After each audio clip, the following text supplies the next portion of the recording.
Century 21 et ses 915 agences immobilières au service de vos projets partout en France présentent Sud Radio Conseil de famille.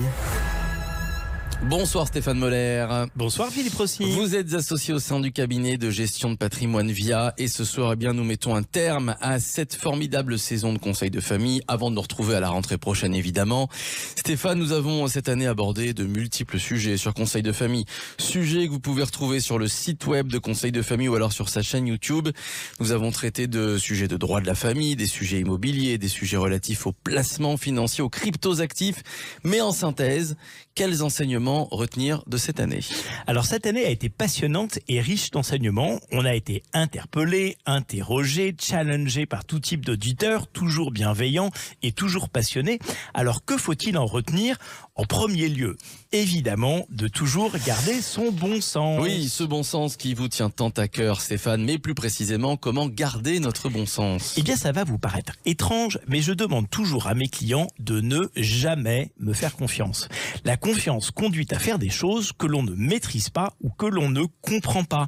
Il faut s'approprier les sujets. Votre conseiller en gestion de patrimoine est précisément là pour prendre le temps nécessaire aux explications. Alors, auriez-vous quelques exemples, en immobilier par exemple? Eh bien, en matière d'immobilier, il y a de très nombreux exemples. En premier lieu, bien comprendre l'emplacement et l'évolution, prévisible ou non, de la valeur du bien acquis. Cet immeuble est-il un immeuble de rendement?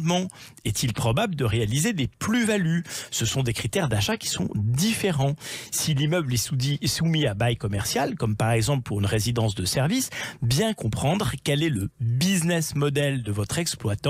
C'est lui qui va probablement payer vos loyers pendant de très nombreuses années. En matière de placement financier? Eh bien, je dirais que le plus important est de bien définir si le placement a pour objectif la capitalisation, c'est-à-dire voir grossir son capital, ou alors le rendement, c'est-à-dire en tirer un revenu. Ensuite, il faut s'attacher à faire correspondre le rendement attendu à son niveau et à son profil de risque et évidemment à la durée du placement.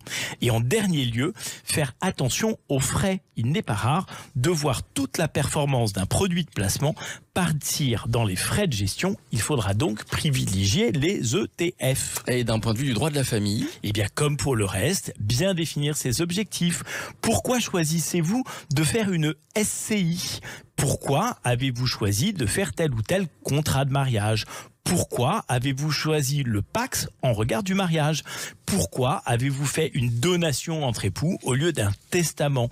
Bien définir ses objectifs et bien se renseigner sur les conséquences de ses choix. Merci Stéphane Moller, merci pour cette année riche en enseignements. Nous serons ravis de vous retrouver l'année prochaine pour plus de trucs et astuces en matière de gestion de patrimoine. Et puis en attendant, pour toutes vos questions, vous continuez et vous n'hésitez pas à prendre contact avec toutes les équipes de VIA par le biais du site de Conseil de famille. Notez-le bien, conseil avec un s-2-famille.com. Eh ben merci beaucoup Philippe de m'avoir accompagné tout au long de cette année et je te dis à l'année prochaine. À l'année prochaine, bonnes vacances. C'était Sud Radio Conseil de famille. avec Century 21 et ses 915 agences immobilières au service de vos projets partout en France.